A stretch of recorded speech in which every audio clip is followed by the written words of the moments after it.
David, la señora presidenta le respondió a usted una carta. ¿Qué piensa de la respuesta?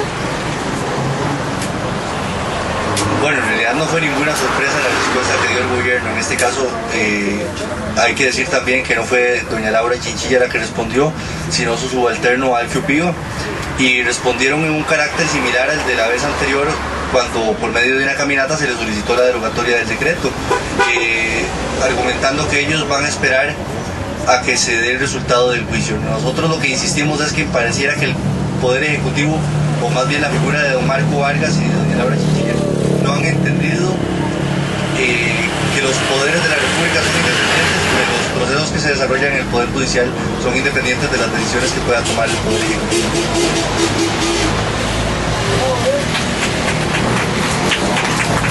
Yo nada más quería agregar a eso. A Alfio Pío yo lo conozco desde hace 50 años. Hasta el día de hoy ha sido una persona de una conducta intachable. Desde que regresé a Costa Rica lo he visto pocas veces, pero la última vez que lo vi, almorcé con él, fue cuando lo nombraron presidente honorario de los Scouts, de la Asociación Scouts de Costa Rica. Él y yo somos fundadores de la Tropa 14 de Alajuela, que todavía existe. Entonces digo yo, ¿cómo es posible que una persona que tiene la profesión de Alfio, que lo acaban de nombrar presidente honorario de una cosa tan importante como son los Scouts de Costa Rica, en donde la imagen que podemos dar nosotros es tan importante? ¿Cómo es posible que Alfio se eche las declaraciones que se echaban?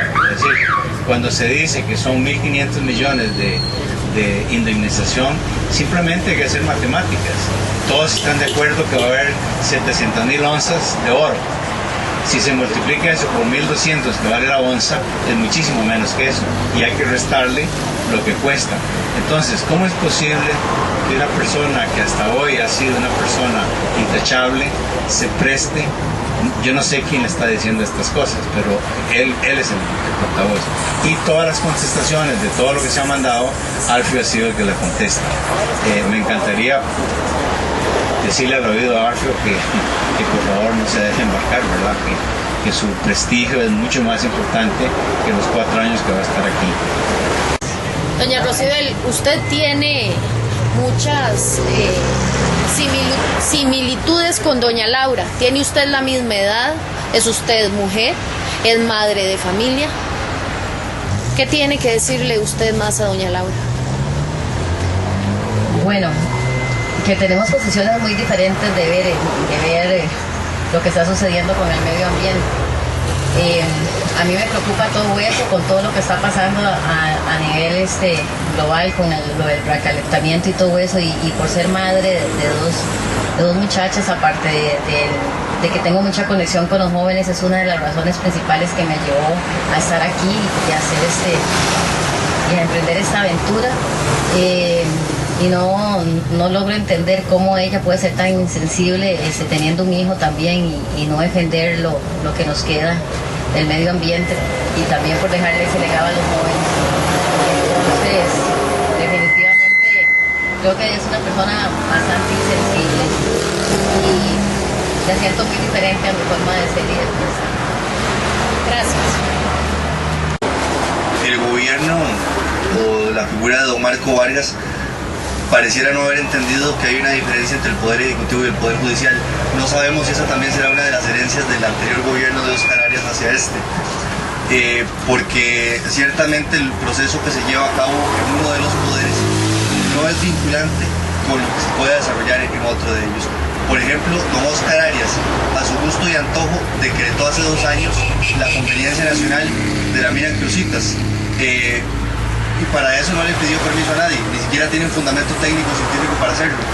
Ahora, que hay un respaldo del 90% de la población y que hay un respaldo mundial documentado de la incidencia de desastres ambientales asociados con la minería a cielo abierto, doña Laura sí tiene argumentos de sobra para derogar ese decreto.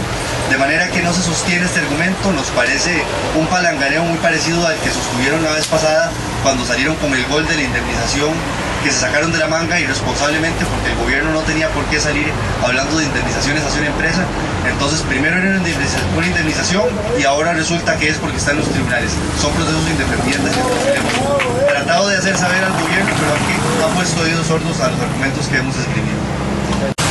Para informar que hemos recibido contacto de organizaciones, eso lo están gestionando ahorita otros compañeros que no están directamente en el ayuno, pero otros compañeros nuestros están gestionando el enlace que han venido haciendo algunas organizaciones, sobre todo de Canadá, pero también de otros países, que quieren empezar a mover las cosas desde su país para denunciar lo que está sucediendo en Costa Rica con la minería a cielo abierto. Y bueno, pues que también desde sus países la prensa dé a conocer lo que está sucediendo aquí, un país que se promociona con una imagen verde ante el mundo, y que también las organizaciones de esos países tomen cartas en el asunto. Ayer en el Consejo de Gobierno el ministro Vargas dijo que las puertas de la Casa Presidencial estaban abiertas a esta gente, lo cual no es cierto, nunca han estado abiertas, y también dijo que él estaba en contacto con los organismos de socorro por si sucedía algún problema de salud. Eso es falso, eso es absolutamente falso.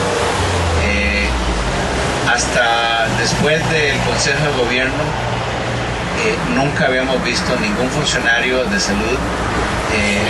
Yo hice mucho énfasis en declaraciones ese día, y 2 horas después sí vinieron 2 médicos del Ministerio de Salud, hicieron un monitoreo químico, sanguíneo, etc.